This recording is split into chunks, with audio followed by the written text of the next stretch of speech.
rebeliones y los movimientos preindependentistas aparecen a finales del siglo XVIII y principios del XIX, aunque no llega a su objetivo fundamental, plasman en nuestra historia un gran paso, ya que se empieza a concientizar el pueblo de sus derechos y a su vez se despierta el espíritu de libertad de los venezolanos, que abrazan la causa de la independencia.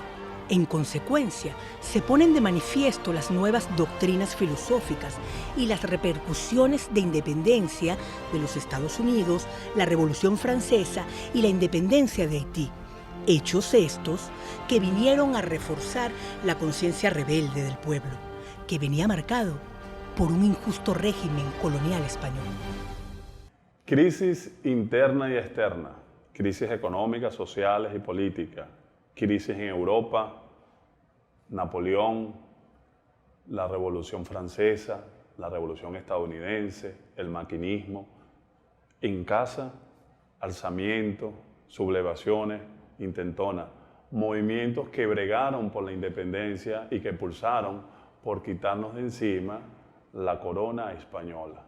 Soy Alexander Torres. Los invito a disfrutar junto a nosotros un viaje hacia la memoria viva de Venezuela, en busca de las rebeliones y los movimientos preindependentistas, y que Clio, la musa de la historia, nos sirva de guía.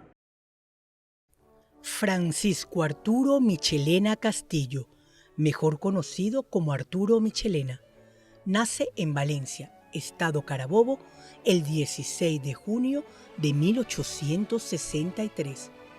Fue un reconocido pintor venezolano que desde niño demostró excepcionales dones para el dibujo y la pintura.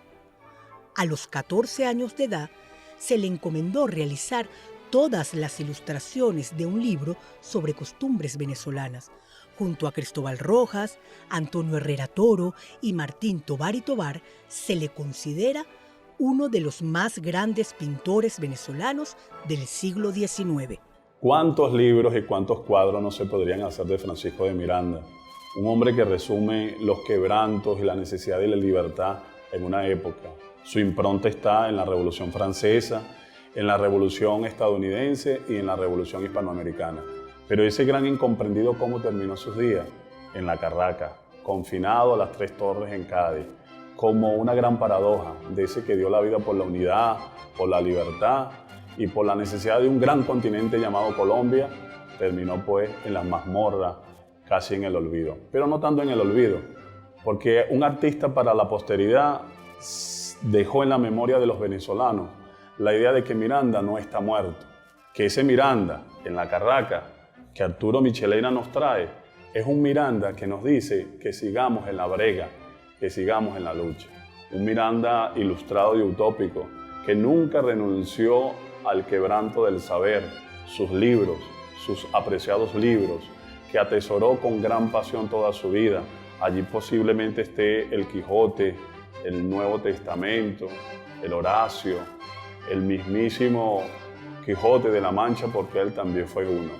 Y fue uno de veras, porque luchó por Venezuela. Las dos expediciones que dio en 1806, una que partió primero de Nueva York, terminó en Haití y terminó en nuestras costas y fracasó, y la segunda, que retoma el Caribe, termina nada más y nada menos que en Trinidad y toca territorio venezolano el 3 de agosto de 1806 en Coro, nos dice que ese hombre que está encerrado en esa cárcel sigue en el corazón de todos los venezolanos y de todos los hispanoamericanos que luchamos por un continente más humano. 100 azotes y mutilación al negro que alce su mano. Cualquier negro que tomase abrazo y alzase mano para dar a algún cristiano, le sea dados 100 azotes y le corten la mano derecha. Así rezaba una de las ordenanzas de Nueva Cádiz alrededor del año 1537. Esta es Europa, una Europa convulsionada. Francia por un lado, Inglaterra por otro, Holanda por otro y sobre todo algo que nos compete muy directamente, España. Es el momento en que entran o hacen agua, como dicen los mexicanos, el régimen económico fundamental de España. Es decir, el mercantilismo. Esa idea de una España monopólica que ejerce un control férreo con todo lo que aquí se produce, esa idea de una España que es la que determina qué se produce y qué no se produce por estos territorios, lamentablemente esa visión mercantilista de búsqueda de plata, oro, metales preciosos o el fomento de determinadas industrias va a ser agua, va a entrar en crisis. Y esa crisis se va a acompañar de una convulsión de fuerzas productivas en Inglaterra que están cambiando drásticamente con la revolución industrial, en fuerzas muy dinámicas que se están viviendo políticamente en Francia, donde se está deponiendo el rey, porque también la crisis le toca a España con lo que se llama el absolutismo. Ya el rey, como el mandamás, el que resumía todos los poderes ejecutivo, judicial, legislativo en una sola persona, lamentablemente o enhorabuena, está haciendo estrago. Esa situación del siglo XVIII trae como consecuencia un conjunto de rebeliones y descontentos. Y económicamente un problema muy grave para la corona, el contrabando. Debido a las restricciones económicas, debido al monopolio comercial que ejerce España, los cosecheros, los productores, descontentos con, digámoslo así, ese proteccionismo económico, pues tienen lo que se llama un mercado paralelo, en gran medida con el apoyo de los holandeses, de los ingleses y los franceses que hacen vida en el Gran Caribe. Esto explica en gran medida porque, por ejemplo, en Venezuela hubo brotes después de la imposición de la Compañía Guipuzcoana en 1728, como el del Sambo Andresotti, quien ya está hablando de quitarse de encima las medidas disciplinarias, fiscales y muy radicales que los guipuzcoanos, al norte de España fundamentalmente, están imponiendo por estas latitudes. El siglo XVIII en Venezuela era un siglo caliente. Juan Andrés López del Rosario, más conocido con el apodo de Andresote, fue un sambo cimarrón del siglo XVIII. Dirigió entre 1730 y 1732 una rebelión contra el monopolio que tenía la Real Compañía Guipuzcoana de Caracas en la provincia de Venezuela. Originario de Nueva Valencia del Rey, había sido esclavo en una plantación de Yagua, actual municipio Guacara del estado Carabobo. Se dedicó al contrabando de cacao y tabaco con los holandeses de Curazao desde el puerto de Tucacas. Estos productos se comercializaban a mejores precios en Amberes y Ámsterdam que en los puertos españoles de Cádiz y Guipúzcoa. En 1730 encabezó la revuelta en tierras del valle del río Yaracuy, actual municipio Veroes del estado Yaracuy, junto a otros esclavos y negros libres asentados en los quilombos locales. Andresote tuvo el apoyo de hacendados criollos, así como de contrabandistas holandeses, quienes le proveían de armas, pólvora y municiones.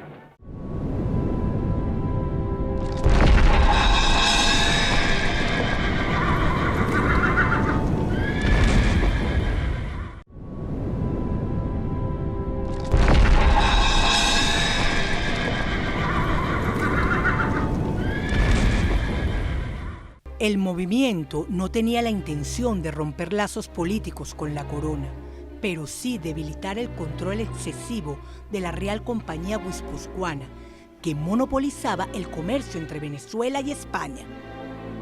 El gobernador y capitán general de la provincia de Venezuela, Sebastián García de la Torre, despliega todo su poderío militar contra Andresote y sus guerrilleros. Ofrece una recompensa de 600 pesos por su cabeza. Ordena ejecutar sumariamente a los cimarrones y obliga a quitarle los bienes a los libertos que hayan colaborado con ellos y dice: los cimarrones son hijos del diablo y como tales hay que tratarlos. Eran malditos todos los enemigos del rey. Mira, Andrés, para hablar de tu tocayo, Andresote. Entonces, Andresito, Andresote. Fíjate que la compañía guipuzcoana arranca en 1728 por estas tierras y realmente el ejecute es 1730.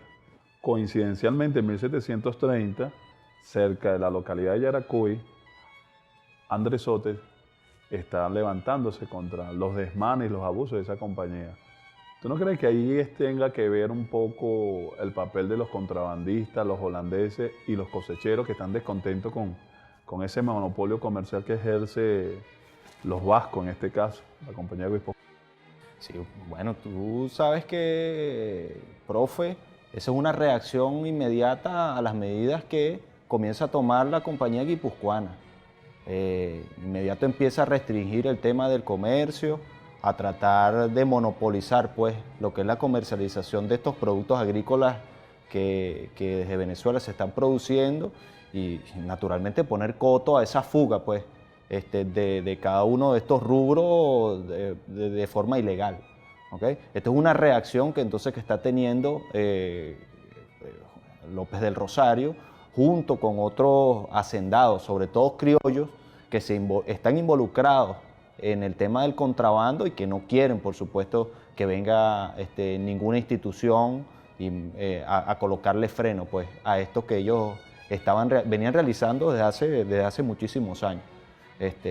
Un negocio muy lucrativo para los criollos. Es decir, desde inclusive antes de la llegada de la compañía guipuzcoana en el siglo XVIII, ya venía una práctica común que era el contrabando.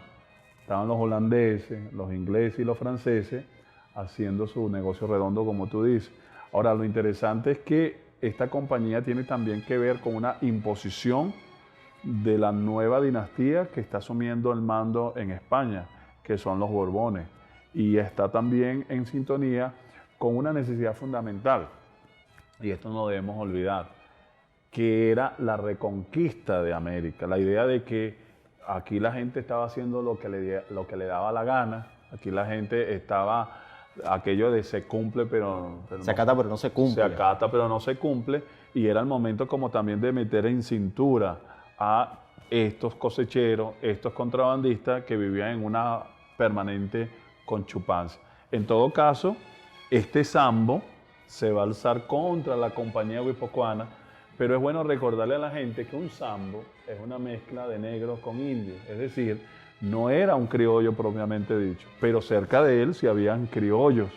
Entonces, ¿tú no crees que haya también como un despertar, por supuesto, además de las razones económicas de su negocio lucrativo, como ya tú bien dices, de una especie también de sentimiento por la emancipación, como ciertas personas lo interpretan?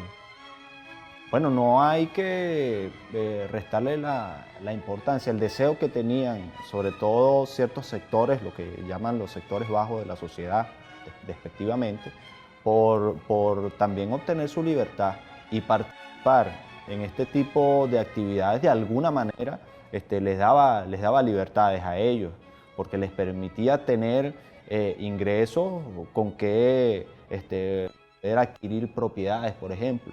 Les permitía tener posibilidades, incluso algunos negros, de poder comprar la libertad jurídica, que era una forma también que estaba establecida dentro del marco legal colonial, pues, del tiempo colonial. Entonces, no se puede desdeñar, profe, esta participación, y no pueden verse solo intereses materiales en eso, ¿no? Creo que si tenemos una visión bastante amplia de lo que significa para la vida de estas personas el participar en esto, nosotros podemos comprender perfectamente por qué entonces se involucraron.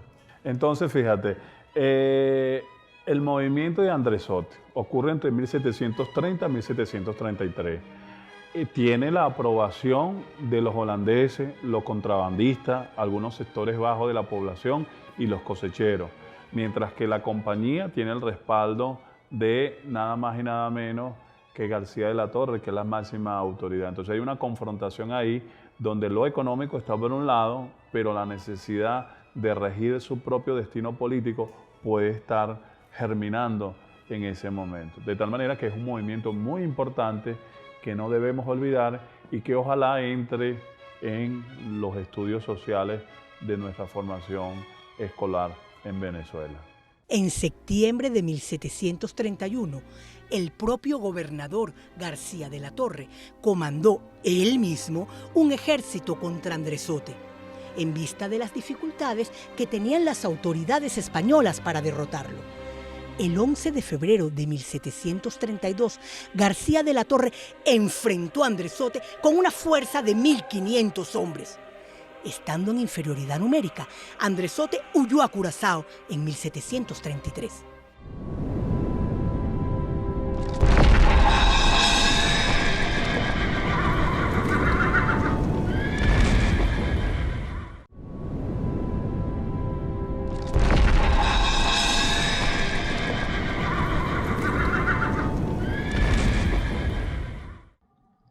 Es muy difícil comprender el siglo XVIII sin tropezarse con tres acontecimientos de gran importancia. Por supuesto, el movimiento cultural o filosófico llamado la Ilustración, la Revolución Industrial inglesa y la Revolución Política francesa. Tres acontecimientos que, si bien se suscitaron en Europa, tuvieron repercusión mundial en nuestra América y sobre todo en específico en Venezuela. Sobre la Ilustración es bueno decir que fue un movimiento antagónico a la imposición del dogma de la Iglesia y del absolutismo como forma de gobierno.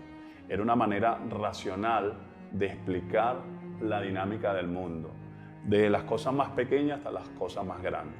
La necesidad de que fuera el hombre racional quien decidiera cuál debía ser el sistema de gobierno que lo rigiera y dar la posibilidad al raciocinio de desarrollarse para vivir en sociedades más armónicas.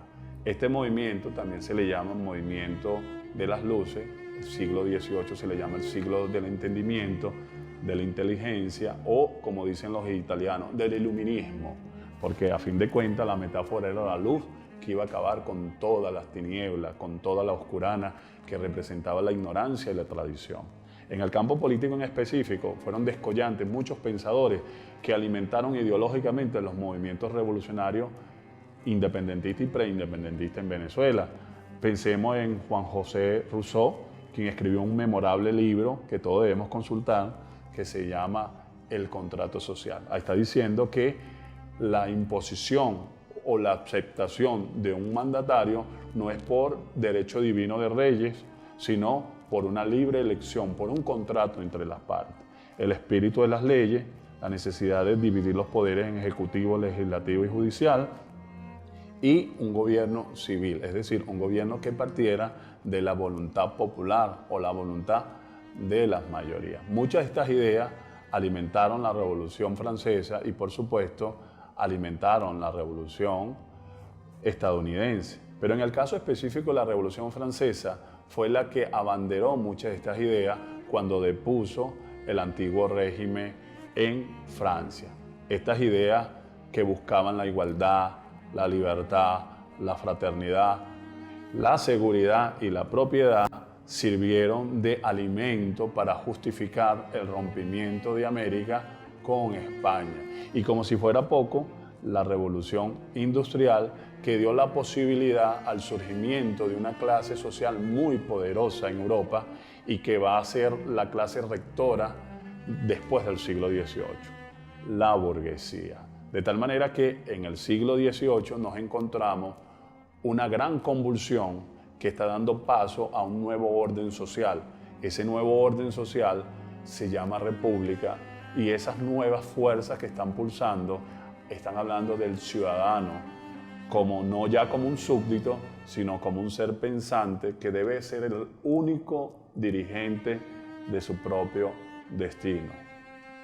Esta ideología sirvió de instrumento para el rompimiento con la corona española. Fraternidad es un término derivado del latín frater, que significa hermano. Por esta razón, fraternidad significa parentesco entre hermanos o hermandad. La fraternidad universal designa la buena relación entre los hombres, en donde se desarrollan los sentimientos de afectos propios de los hermanos de sangre, unión y buena correspondencia. La fraternidad es el lazo de unión entre los hombres basada en el respeto a la dignidad de la persona humana, en la igualdad de los derechos de todos los seres humanos y en la solidaridad de unos por los otros. La fraternidad es un valor que no se resume solo a los hombres, sino un valor universal y transversal a todos los seres humanos de considerarnos todos hermanos. De esta manera, el valor de la fraternidad nos lleva a ser solidarios, respetuosos y empáticos unos con los otros. Como concepto filosófico, la fraternidad está vinculada a los ideales promovidos por la Revolución Francesa en 1789, basada en la búsqueda de libertad, igualdad y fraternidad. Juan Francisco de León nace en El Hierro, Canarias, 19 de marzo de 1699. Fue un comerciante canario que tuvo una destacada actuación en la historia colonial venezolana, al liderar una revolución popular en contra del monopolio comercial que tenía la Real Compañía Guipuzcoana en la provincia de Venezuela a mediados del siglo XVIII. Emigró a Venezuela en la primera mitad del siglo XVIII, fijando su residencia en Caracas, en la zona de la Plaza La Candelaria, donde vivió con su esposa Lucía García y tuvo una descendencia de 14 hijos, dedicándose a la agricultura del cacao. Fundó la población de Panaquire el 4 de marzo de 1734 en la región de Barlovento, provincia de Caracas. En 1744, el gobernador lo nombra comisario de la jurisdicción real del Valle de Panaquire, con las funciones de levantar sumarios, prender personas y juzgar las causas civiles y criminales contra cualquier individuo. Este nombramiento lo lleva a residenciarse en forma permanente en el valle y le permite el descubrimiento de nuevas tierras hacia la zona del Guapo. La posición monopólica de la Real Compañía Guipuzcoana de Caracas y los bajos precios que ésta impuso al cacao cultivado por los agricultores de Panaquire hizo florecer el contrabando, avalado por De León, como método para mejorar los ingresos y la calidad de vida de sus habitantes. Enterado de esta situación, el nuevo gobernador de la provincia, Luis Francisco de Castellanos, por sugerencia del propulsor de la Real Compañía Guipuzcoana, Juan Manuel Guizueta, designa el 7 de marzo de 1749 a don Martín de Echeverría con el título de cabo de guerra y teniente de justicia de Panaquire. Buscando la aniquilación del contrabando de cacao, dicha designación desplaza a De León de su cargo, pero profundizando una desigualdad social existente en las colonias españolas de la época. Canarios, pardos y mulatos eran relegados a último estrato social en beneficio de vascos y castellanos. Juan Francisco de León promueve un levantamiento en 1748 contra los intereses y el dominio monopolístico de la Real Compañía Guipuzcoana en cuanto al comercio del cacao, apoyado por la población barloventeña, compuesta mayoritariamente de esclavos, zambos, pardos y canarios, habiendo adquirido algunas armas y municiones a comerciantes holandeses de Curazao a través del contrabando del cacao. El siglo XVIII en Venezuela es sumamente interesante. Ya el régimen de los Habsburgo, que eran básicamente absolutistas y muy mercantilistas, estaban entrando en crisis. Una nueva dinastía se estaba imponiendo en España, de origen francés. Eran los Borbones. Los Borbones conocían de la filosofía de la Ilustración y veían con preocupación que muchas de las ideas, como la igualdad, la fraternidad, la libertad, estaba permeando los sectores inclusive más bajos de estas poblaciones. Por eso comenzaron a sentir temor. Era necesario hacer reformas, si no de fondo, por lo menos de fachada, que pasó a la historia como el despotismo ilustrado. Eran los Borbones preocupados por las restricciones económicas que se vieron en la tarea de crear empresas que garantizaran el dominio económico por estas regiones. Ya los ingleses habían tenido un monopolio en el siglo XVIII de la colocación de los negros en calidad de esclavos. Ya los franceses habían hecho en gran medida lo propio, pero el rey se vio en la necesidad de contratar y darle responsabilidad a una compañía al norte de España, en la región de Guipúzcoa. Eso es lo que pasa en la historia como la Compañía Guipuzcoana. La Compañía Guipuzcoana nace y fue fundada por Real Cédula el 25 de septiembre de 1728. Y es interesante porque esta compañía tenía que garantizar dos cosas muy apreciadas para el rey. Primero, sobre todo, evitar el contrabando. Recordemos que el flagelo más duro de esa corona eran los holandeses, los franceses, los ingleses, que al decir de ellos infectaban todo el Caribe y hacían comercio ilícito con los cosecheros, sobre todo de las costas venezolanas. Y lo otro es garantizar el monopolio comercial, y este es el aspecto más polémico que va a generar después un gran descontento y rebeliones en contra de la Compañía Guipuzcoana. El monopolio era que todo lo que aquí se produjera tenía que salir bajo la supervisión y vigilancia de los funcionarios de las compañías guipuzcoanas hacia España. Se prohibía el comercio intercolonial, es decir, que lo que aquí se produjera se vendiera en México, por ejemplo, y se prohibía también la libre iniciativa. Obviamente, esto va a generar un gran descontento de los sectores pudientes, cosecheros, canarios sobre todo, que van a ver de mal modo cómo el rey permite y le da patente de corso a estos funcionarios para prohibir todo lo que aquí se pudiera producir en estas tierras.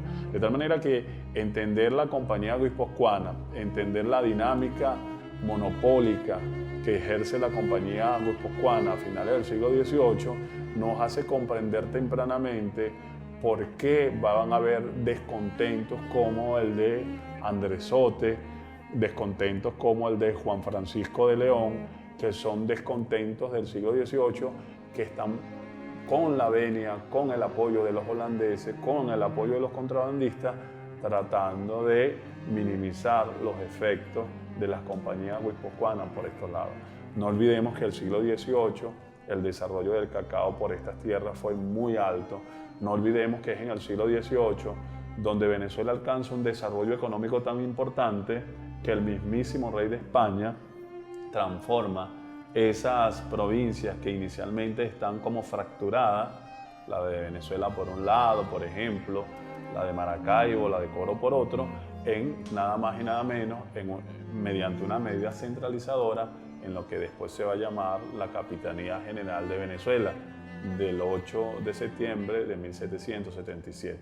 Es ese año 18, ese siglo XVIII, el siglo donde muchas convulsiones, muchos alzamientos y muchas rebeliones se van a dar por estas tierras, pero la causa fundamental tiene que ver con las restricciones económicas que ejerce la Compañía Guipuzcoana por estas latitudes y el descontento de los cosecheros y muchos contrabandistas contra esa manera monopólica de dirigir la productividad en Venezuela.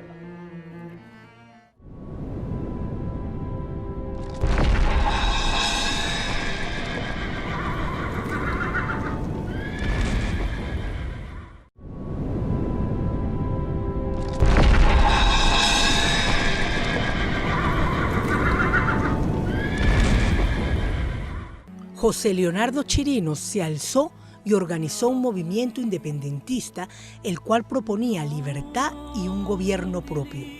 Luego de un baile en la hacienda Macanilla, Chirinos se trasladó a la hacienda El Socorro y desde ahí proclamó una república de igualdad para todos, libertad para los esclavos y supresión de impuestos. Este sambo venezolano nace en Curimagua, Estado Falcón, el 25 de abril de 1754.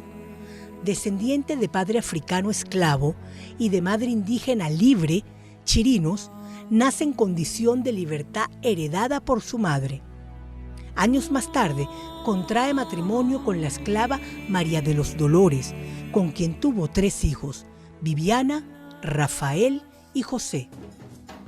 La rebelión comandada por Chirinos estaba formada por los excluidos de la sociedad, negros, zambos, mulatos e indígenas esclavizados por los europeos, quienes, capaces de dar sus vidas por la libertad, seguían el ejemplo anticolonialista de los negros jacobinos, nativos de las islas del Caribe. Luego de pasar por varias haciendas y volver a la Macanilla, ya en la ciudad de Coro sabían de este movimiento de insurrectos que con palos y machetes se aproximaban.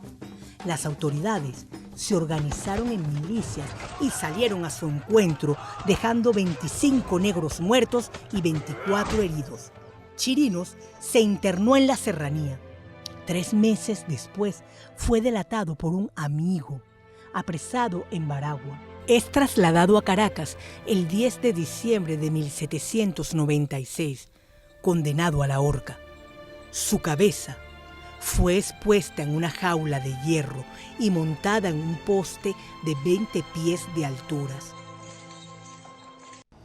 Si yo preguntara dónde queda Macanilla, ubíquenla en el mapa, ¿usted qué escribiría? ¿Dónde la pondría? O tal vez en Curimagua, tal vez por la canción aquella de "Pa' Curimagua me voy por la mañanita". Es la Sierra Falconiana.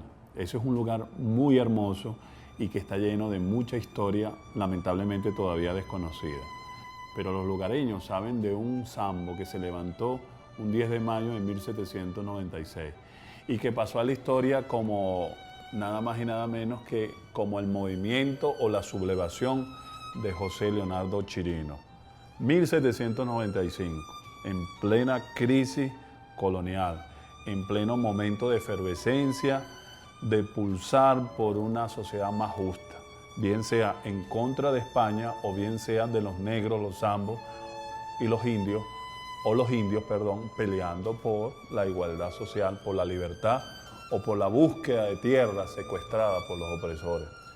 ¿Qué te connota a ti la palabra José Leonardo Chirino, el movimiento de José Leonardo Chirino? Mira, es rebelión, es rebeldía, es insurgencia hacia un sistema colonial que estaba de alguna manera oprimiendo a todo una población, a todo un sector social de Venezuela. Indica también deseos de libertad, profe, deseos de tratar de establecer un propio destino, deseos de tratar de marcar un propio rumbo sin sujeción ya con lo que se dijera desde la península española.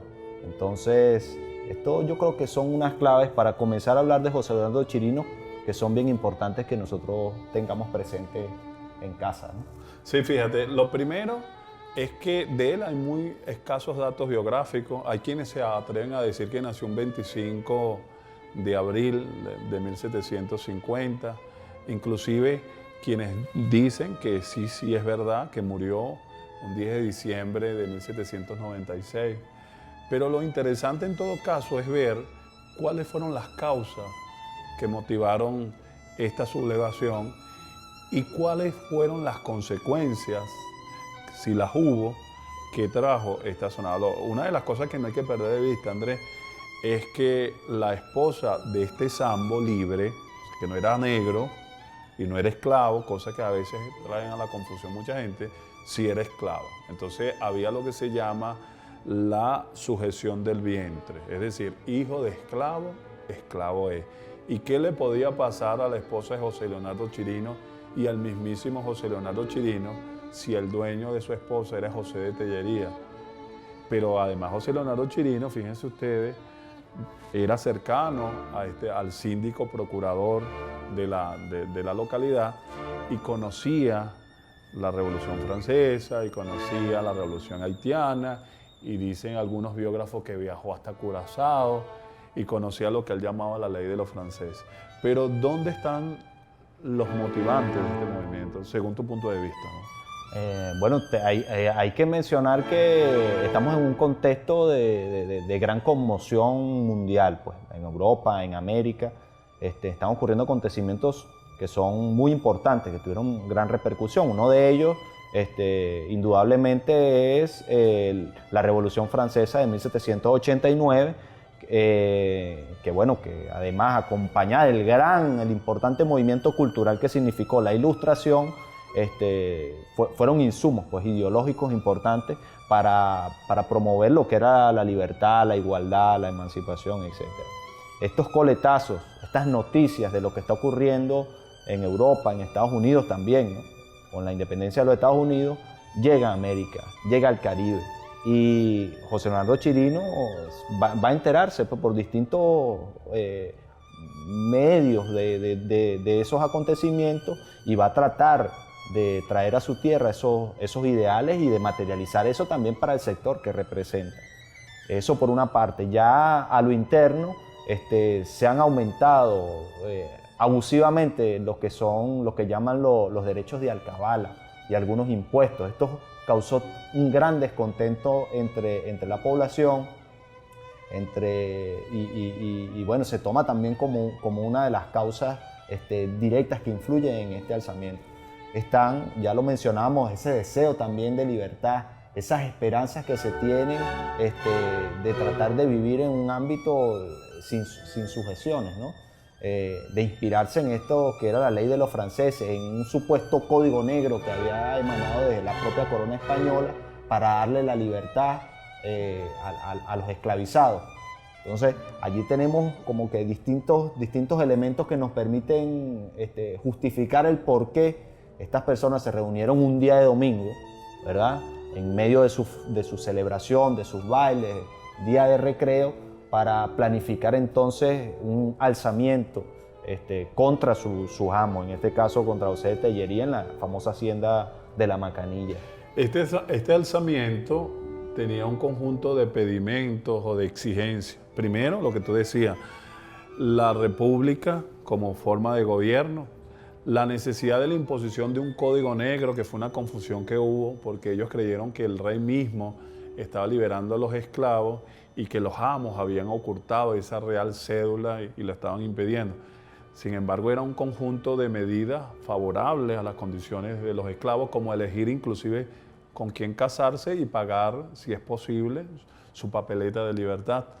Pero algo muy interesante, además, todo esto que hemos mencionado, que tiene que ver también con la posibilidad de acabar con la esclavitud. Yo creo que ese es el mayor de las exigencias, el mayor de los anhelos, que ya no haya una cosificación, que ya la otra persona no sea una mercancía, empezando por su propia esposa y por sus propios hijos. Pensemos, lo más amado que nosotros tenemos es la familia, pero si tu familia es una mercancía, díganme ustedes si no es razón para la cual uno pueda alzarse o molestarse, cosas que la historia nos va enseñando.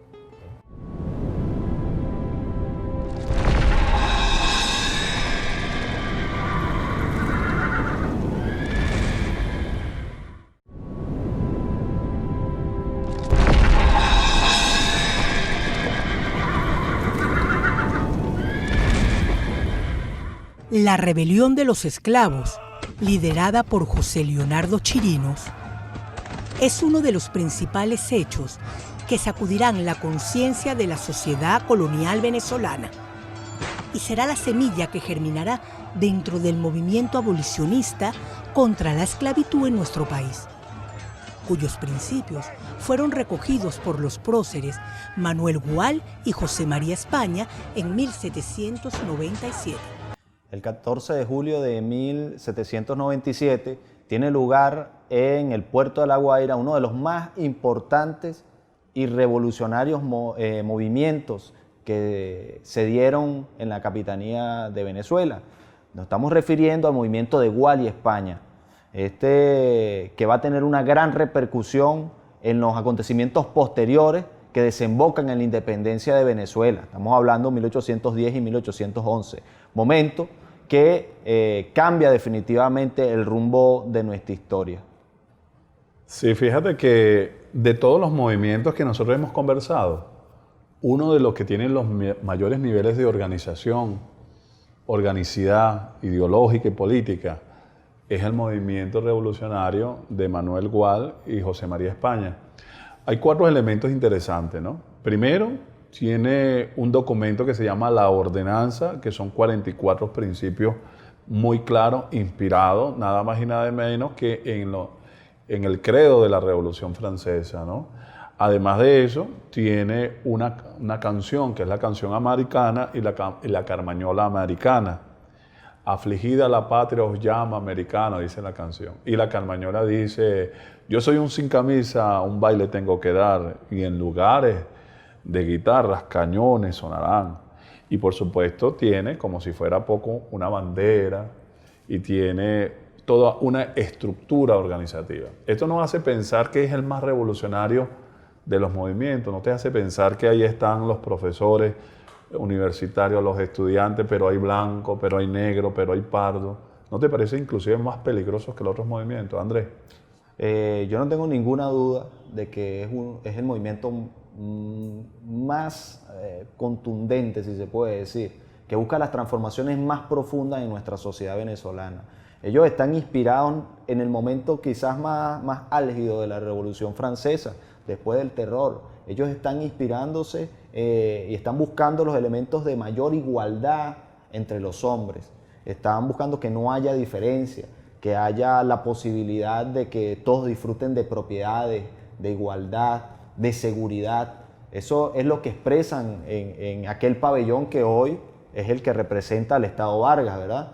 La bandera de Gual y España, la unión entre los distintos sectores de la sociedad. En ese momento eran blancos, pardos, negros, indígenas. Las 4 franjas. Sí, ¿no? las cuatro franjas. Y aquel sol que brilla para todos por igual. Exactamente. Pero representa también estos 4 principios que acabamos de mencionar y representa, por supuesto, la superación de aquel sistema colonial, de odiosas diferencias entre los distintos sectores. El cambio que están procurando, a pesar de que fueron derrotados, fue delatado este movimiento, va a seguir perviviendo por muchos años más. En el año de 1810, estas banderas, estas consignas de Gual y España van a ser retomadas precisamente porque están hablando de algo que no cesa, que es muy importante para el pueblo venezolano que se ha organizado, se ha constituido como nación y que aspira a la independencia, Alexander. Yo creo, Andrés, que la delación, términos que se utiliza para designar cuando alguien dice que el otro está haciendo algo determinado, viene de los barberos. Eso es una cosa que debemos aprender. Cuidado con lo que decimos delante de los barberos, porque muchos de los que estaban implicados ahí terminaron revelándole a sus barberos de marras, ¿verdad?, qué estaban haciendo, dónde se estaban reuniendo, si estaba la gente de Santa Lucía, si había la gente de Vargas, de La Guaira y de Caracas. Pero es interesante también resaltar, Andrés, que este movimiento, fíjate, cuando hablamos de Andresote, hablamos de un sambo. Cuando hablamos de José Leonardo Chirino, también hablamos de un sambo. Pero este movimiento fue liderado por 2 criollos. Uno era capitán de Macuto, ¿verdad? José María España, teniente de justicia de Macuto. Sí. Y Manuel Gual era capitán de los veteranos, de las milicias veteranas de Caracas. En todo caso, eran hombres formados en el marco filosófico de la época, que era la Ilustración, conocían sobradamente a Montesquieu, a Rousseau, e inclusive Manuel Gual, que va a morir en extrañas circunstancias en Trinidad en 1800, dicen que envenenado, se había carteado inclusive con Francisco de Miranda.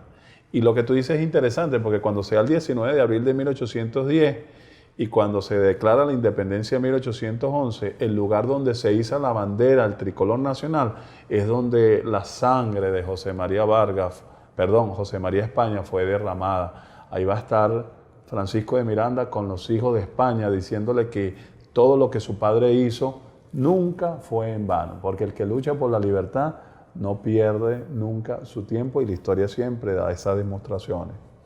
Así es, bueno, tenemos esa escena maravillosa que reconstruye Juan Vicente González en su biografía de José Félix Rivas. Inicia precisamente con José María España yendo hacia el Cadalso, allí en la actual Plaza Bolívar, cómo va a su suplicio, pero donde lanza aquella famosa frase profética, dirán algunos, de que no pasarán muchos años para que mi sangre sea y mi causa sea vengada.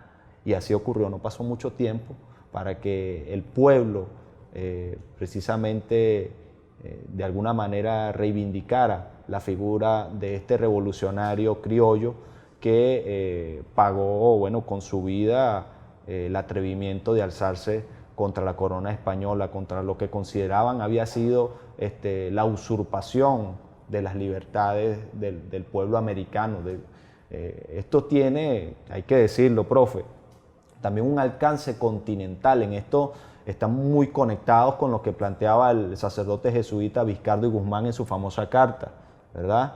Y las repercusiones de Campomanes, Sebastián no, Andrés, claro, que estuvieron en la mazmorra de La Guaira también. Sí, del famoso alzamiento que había ocurrido en España, de San Blas, el año anterior, y que, bueno, estos habían sido reos de Estado de España porque habían promovido un motín para declarar una república en España.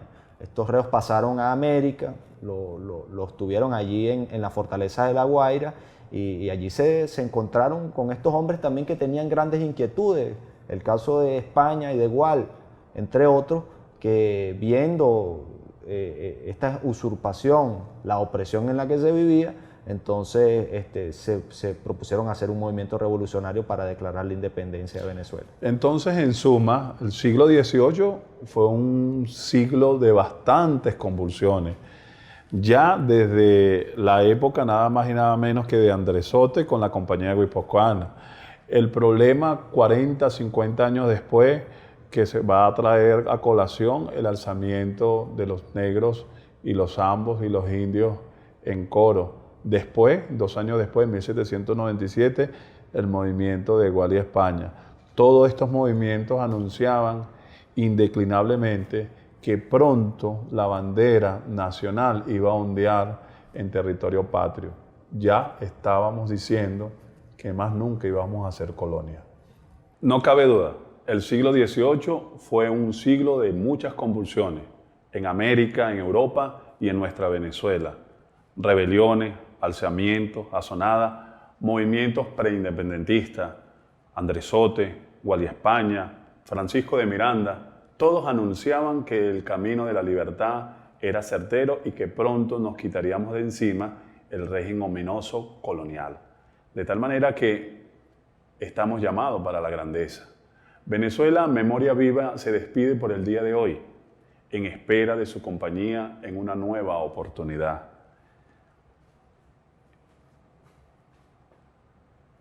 Y recuerde, la historia es memoria y esperanza. Es memoria por el pasado y es esperanza por lo que vendrá.